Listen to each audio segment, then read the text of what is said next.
So the first question goes like this.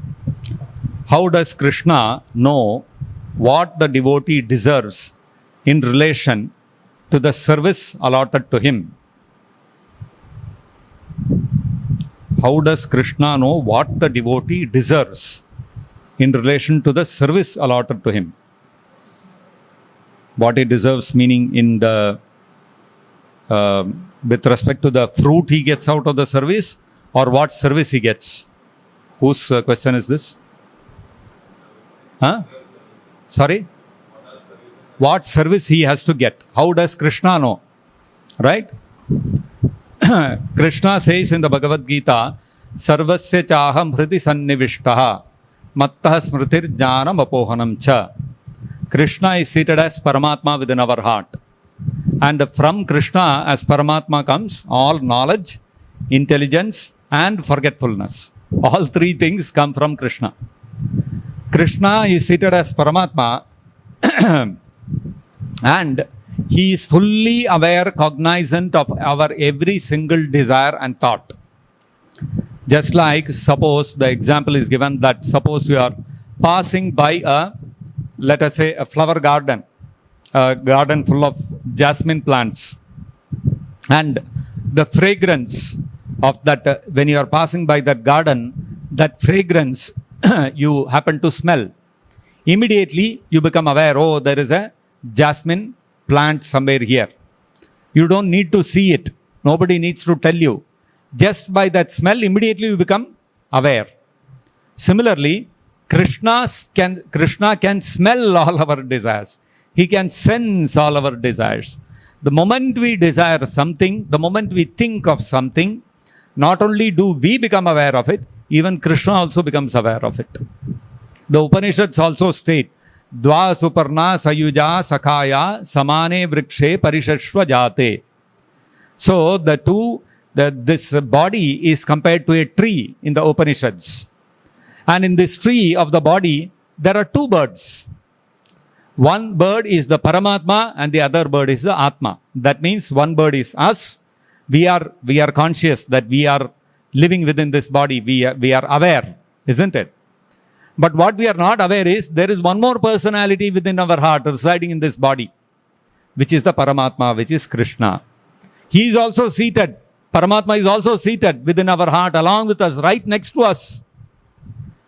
And what is happening, the Upanishads state that one of the birds, that is we, the Atma, what we are doing, we are constantly tasting the fruits of the tree. We are pecking at the fruits of the tree. Sometimes this fruit of the tree is sweet. Sometimes it is sour. Meaning, the karma, the fruits of our karma, the fruits of our activities, if we have done punya karma, the fruit of our activity, of our karma will be sweet. We will enjoy happiness. If we have done papa karma, then what will happen? The fruit of our karma will be sour. It will be bitter. We will have to undergo distress.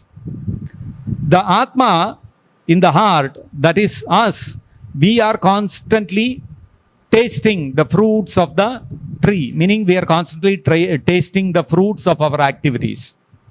But the Paramatma is not tasting any fruit. He is waiting. He is waiting and he is watching. When will this other bird turn towards me? When will this Atma turn towards me? He is constantly witnessing whatever we are doing. In the Bhagavad Gita, Krishna says, Upadrashta Anumantacha. The Paramatma is Upadrashta. He is constantly witnessing each and every activity of ours, as well as every single desire of ours, every single thought of ours. He is witness to everything.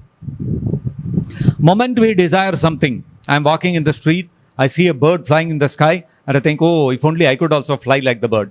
Immediately Paramatma will record, okay, he has got a desire to fly like a bird. Some life, when the karma becomes appropriate, then Krishna will immediately tell, okay, sanctioned, you will get a bird body, so one lifetime you live as a bird, you fly exactly like you wanted. Hanumanta, he is the sanctioner. According to what our karma allows, he will allow our different desires to get fulfilled. No matter how many millions of lifetimes before I might have desired some particular thing, Krishna will keep track of it, and at the appropriate moment, he will allow it to fructify. Therefore, we can see how the super soul is all cognizant. The Paramatma is all powerful, he is all cognizant also. He is all blissful. Sat, Chit and Ananda. We are not Sat, Chit and Ananda. We are not eternal. We are not all powerful. We are not all knowing. We might know something of everything or everything of something. But we can never know everything about everything. Even AI does not know everything about everything. Nowadays you have, there is something called a hallucination in AI. What happens in artificial intelligence also, the new thing they are discovering, that AI will firmly believe that what it is saying is right when what it is saying is wrong. So they say AI also hallucinates. So they are trying to figure out why it happens and how to solve that. Because if AI starts giving out the wrong answer, and many millions of people can get affected. And imagine they are thinking of using AI in medicine. Suppose they use AI for all kinds of surgeries, and somehow the AI hallucinates and starts believing that the heart is the lung. What will happen to that poor patient? So it's a real serious problem. So you see, even AI cannot know everything about everything. Certain things it will hallucinate, meaning that also doesn't know the truth, the reality. So nobody can know everything about everything. They can know something about everything or everything about something. But Krishna is the all-knowing personality. He knows everything about everything. He is all-knowing. He is omniscient. So this is the characteristic of the Supreme Lord. He is all-powerful, he is omniscient, and he is all-blissful. So, whereas if we look at us, we are not all-knowing, we are not all-blissful. We will have to experience alternating happiness and distress. We are not always blissful like the Supreme Lord. So there are multiple distinctions between the Supreme Lord and us. The Supreme Lord, being all-knowing, being omniscient, he knows very well what is the kind of devotional service that this devotee has to be given so that he will progress in spiritual life. Not only does the Supreme Lord Krishna know what is the right service for this devotee, even the spiritual master also knows. Because the spiritual master is in direct communication with the Supreme Lord Krishna. Prabhupada is in direct communication with Krishna. And therefore Krishna provides all knowledge to him.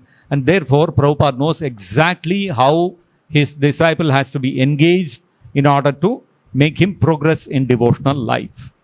So that is the characteristic of the Supreme Lord. He is omniscient. He, as well as the spiritual master, know very clearly what service has to be given to the devotee, to the disciple. And so there is no doubt in this. I hope that answers. Okay.